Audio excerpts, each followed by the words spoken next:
ये जो उपकरण है ये कहलाता है विभव मापी, इंग्लिश में कहते हैं पोटेंशियोमीटर। इसमें आपके 10 मीटर लंबा तार लगा है, ये आपको दिख रहा होगा तार।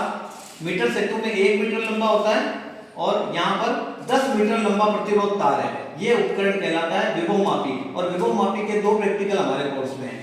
एक तो प्रैक्टिकल है जिसमें सेल का आंतरिक प्रतिरोध ज्ञात करना है, और एक प्रैक्टिकल है ये वाला अभी मैंने जो जोड़ रखा है, 2 सेलों के विद्युत वाहक बलों की तुलना करना। तो यहाँ पर 2 सेल है, ये जो प्लास्टिक के बॉक्स में दिख रहा है ये कहलाता है लेग्लांसी सेल, और ये कॉपर वाले पात्र में है ये क्या कहलाता है, डेनियल सेल। लेग्लांसी सेल और डेनियल सेल, इन सेलों के विद्युत वाहक बलों की तुलना करना है। लेग्लांसी सेल में विद्युत अपघट्य क्या डाला जाता है ये आपको याद रखना है, आपसे पूछा जाएगा।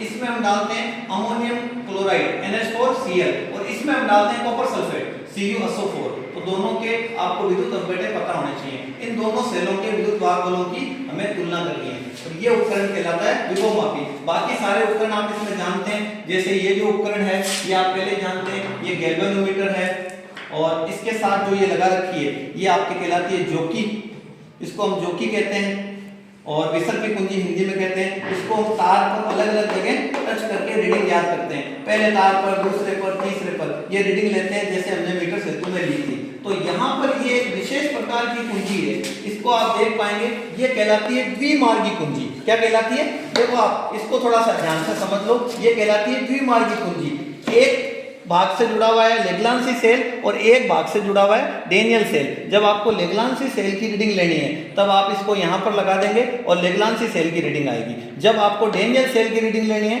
तो इसको आप यहाँ पर लगा देंगे और डेनियल सेल की रीडिंग आएगी। और रीडिंग लेने का वही तरीका है, इस जोकी को हमें तार पर अलग अलग स्थानों पर क्या करना है, टच करना है, और फिर गैल्वेनोमीटर में विक्षेप देखना है। आप यहाँ पर देखते हैं विक्षेप लेफ्ट साइड में आ रहा है, दूसरे तार पर भी लेफ्ट आ रहा है, तीसरे पर भी लेफ्ट आ रहा है, चौथे पर भी लेफ्ट आ रहा है। आप इसको ऐसे टच करके देखेंगे, जहां विक्षेप राइट आएगा उसके आसपास उन 2 तारों के मध्य एक बिंदु ऐसा आएगा जहां पर विक्षेप 0 हो जाएगा, वो आपकी कहलाएगी संतुलित लंबाई। वो क्या कहलाएगी, संतुलित लंबाई। तो ये आपका जो उपकरण है ये कहलाता है विभव मापी। क्या कहलाता है, और इस प्रैक्टिकल में 2 प्रैक्टिकल है। ये जो प्रैक्टिकल है 2 सेलों की तुलना करना, और ऐसा ही एक और प्रैक्टिकल है सेल का आंतरिक प्रतिरोध ज्ञात करना। चाहे कोई भी प्रैक्टिकल हो, रीडिंग लेने का वही तरीका है। जब हम रीडिंग लेते हैं तो इस जोकी को तार पर अलग अलग जगह टच करते हैं, विक्षेप वहां 0 आ जाए उसको हम संतुलित लंबाई कहते हैं। उसको हम क्या कहते हैं, संतुलित लंबाई। अब ये संतुलित लंबाई कैसे ज्ञात करते हैं वो अभी आपको मैं सिखाता हूं। देखिए, संतुलित लंबाई ज्ञात करने के लिए आप क्या करेंगे, सबसे पहले जोकी को पहले तार पर टच करेंगे और गैल्वेनोमीटर में विक्षेप देखेंगे। मान लीजिए ये विक्षेप लेफ्ट आ रहा है, अभी उपकरण मैंने नहीं जोड़ रखा है, आपको समझा रहा हूं मैं। तो पहले तार पर लेफ्ट आ गया, दूसरे पर लेफ्ट आ रहा है, तीसरे पर लेफ्ट आ रहा है, ऐसे ही आप चलते जाएंगे। मान लीजिए लास्ट तार में यहाँ से यहाँ इस तार पर लेफ्ट आ रहा है और इस पर राइट आ रहा है, 8वें पर लेफ्ट आ रहा है, 9वें पर राइट आ रहा है। तो इन दोनों के बीच में कोई ना कोई एक बिंदु ऐसा होगा जहाँ विक्षेप 0 आएगा, तो वो आपको ढूंढना पड़ेगा। फॉर एग्जाम्पल, आप यहाँ जोकी को टच करते हो, यहाँ आपका विक्षेप 0 आ गया। अब इसको आप ध्यान से समझ लेना, ये जो तार है जिस पर विक्षेप 0 आया है, इसके ऊपर तार गिनो तो 1 2 3 4 5 6 7 8, तो ये 8 तार पूरे हैं। एक तार की लंबाई है 100 सेंटीमीटर, तो 8 तार की कितनी हो गई, 800 सेंटीमीटर। और ये जो बिंदु है यहाँ पर लिखा है 68। अब यहाँ पर इधर देखो, थोड़ा सा नजदीक लाओ इसको, यहाँ पर आप देखोगे ऊपर तो लिखा है 68 और नीचे लिखा है 32। तो अब आप जो ये बिंदु है इसमें 68 या 38, 800 तो पूरे हो गए, 800 और ये 68 मानोगे या 32 मानोगे। तो इसके लिए आपको यहाँ देखो ध्यान देना है, इधर देखिए, यहाँ पर देखो ये तार ऊपर वाला है, ये नीचे वाला है, ये ऊपर वाला है, ये नीचे। देखो यहाँ पर 2-2 के जोड़े बने हुए हैं। तो आप इस तार को देखेंगे,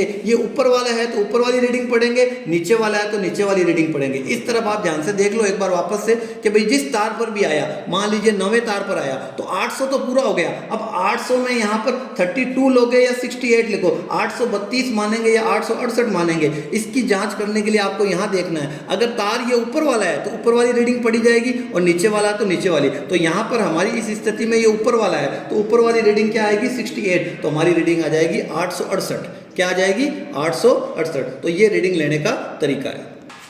तो अब आपने रीडिंग लेने का तरीका तो थोड़ा बहुत सीख लिया है। अब इसमें 2 रीडिंगें कैसे ली जाती हैं, पहले लेग्लांसी सेल के लिए यहाँ पर प्लग लगाएंगे। देखो यहाँ से लेग्लांसी सेल जुड़ा हुआ है, तो ये आपकी रीडिंग कहलाती है L1। लेग्रांसी सेल के लिए संतुलित लंबाई। जब आप L1 ले लेंगे, इसको यहाँ से हटा करके यहाँ लगा देंगे, तो वो आपकी कहलाएगी डेनियल सेल की संतुलित लंबाई। तो ये विभव मापी का आपका प्रैक्टिकल है। अच्छा, विभव मापी का सेम एक और प्रैक्टिकल है, उसमें 2 की जगह एक ही सेल लगा होगा। लेग्रांसी और डेनियल 2 नहीं लगे होंगे, केवल लेग्रांसी लगा होगा, और उसमें हमें ज्ञात करना है आंतरिक प्रतिरोध। तो उसमें हमें आंतरिक प्रतिरोध 2 ज्ञात करने के लिए उसमें भी 2 रीडिंग लेनी है। अब आप सोचोगे कि सर 2 रीडिंग यहाँ तो हमने ले ली थी, लेग्रांसी की L1 और डेनियल की L2, लेग्रांसी की L1 और डेनियल की L2, लेकिन अब यहाँ पर जब एक ही सेल होगा तो फिर क्या करेंगे, तो एक ही सेल होगा तो उस स्थिति में आपको यहाँ पर ऐसा एक प्रतिरोध बॉक्स मिलेगा। तो जब आप इस प्रतिरोध बॉक्स में धारा प्रवाहित करेंगे और नहीं करेंगे, यानी खुले परिपथ और बंद परिपथ में, खुले परिपथ में लेंगे वो तो कहलाएगी L1 और बंद परिपथ में लेंगे वो क्या कहलाएगी L2। तो जब आप प्रतिरोध बॉक्स में से प्रतिरोध निकाल करके जो लेंगे वो कहलाएगी L2, और जब प्रतिरोध बॉक्स में से कोई प्रतिरोध नहीं निकालेंगे, कुंजी को खुला रखेंगे, यहाँ पर एक K2 और आएगी, तो उसमें आपको रीडिंग लेने का तरीका वही है। L1 और L2 लेने का तरीका बिल्कुल सेम है, विधि बिल्कुल सेम है। तार को अलग अलग जगह टच करके हम विक्षेप 0 लाते हैं और विक्षेप ला करके रीडिंग नोट करते हैं। तो ये उपकरण कहलाता है विभव मापी। इस उपकरण में सारे नाम आपको पता होने चाहिए। ये गैल्वेनोमीटर है, ये आपके जॉकी है, ये आपके द्विमार्गी कुंजी है। एक तरफ लगा है लेग्रांसी सेल और एक तरफ क्या लगा है, डेनियल सेल। लेग्रांसी सेल में हम क्या डालते हैं, अमोनियम क्लोराइड, और डेनियल सेल में हम क्या डालते हैं, कॉपर सल्फेट। और ये देखो, ये इसका कहलाता है प्लस, और ये जो जिंक की छड़ है ये क्या कहलाती है, माइनस। और इसमें भी ध्यान रखना, ये कॉपर का पात्र क्या कहलाता है, प्लस, और ये जिंक की छड़ क्या कहलाती है, माइनस। और बाकी ये जो आपका सेल है, ये नॉर्मल सेल है, इसको हम कहते हैं धारा नियंत्रक। इसको हम क्या कहते हैं, धारा नियंत्रक। और ये आपके कहलाता है विभव मापी। इसमें 10 मीटर लंबा प्रतिरोध तार होता है। तो इस विभव मापी के 2 प्रैक्टिकल हैं, एक तो 2 सेलों की तुलना करना और एक सेल का आंतरिक प्रतिरोध ज्ञात करना। विभव मापी का कोई सा भी प्रैक्टिकल हो, रीडिंग लेने के लिए आपको जॉकी को तार पर अलग अलग स्थानों पर टच करना पड़ता है। जहां विक्षेप 0 आ जाता है, 7वें, 8वें, 9वें, 10वें तार पर, वहां पर आप नोट करेंगे। नोट कैसे करेंगे, ऊपर के तार गिन लेंगे जितने भी हैं, 600, 700, 800, और फिर ये जो रीडिंग है इसको नोट करने के लिए आप ये देखेंगे, जो तार ऊपर वाला है तो स्केल की ऊपर वाली रीडिंग पड़ी जाएगी। देखो ये, देखो ये ऊपर वाला है, ये नीचे वाला, ध्यान से देखो, ये देखो 2-2 के जोड़े में है। एक ऊपर वाला, ये तार ऊपर का है, ये नीचे का है। ये देखो गैप दिया हुआ आप यहाँ पर। वैसे इसका दूसरा भी तरीका है, लेकिन ये मैंने एक सिंपल तरीका आपको बता दिया। ये ऊपर वाला रीडिंग लेंगे, ये नीचे वाली लेंगे। ये तार ऊपर का है, ये नीचे का, देखो 2-2 के जोड़े में, ये ऊपर ये नीचे, ये ऊपर ये नीचे। तो आप अपने हिसाब से रीडिंग नोट कर सकते हैं। और कोई समस्या हो तो आप टीचर से पूछ भी सकते हैं, ऐसी कोई मनाही नहीं होती है।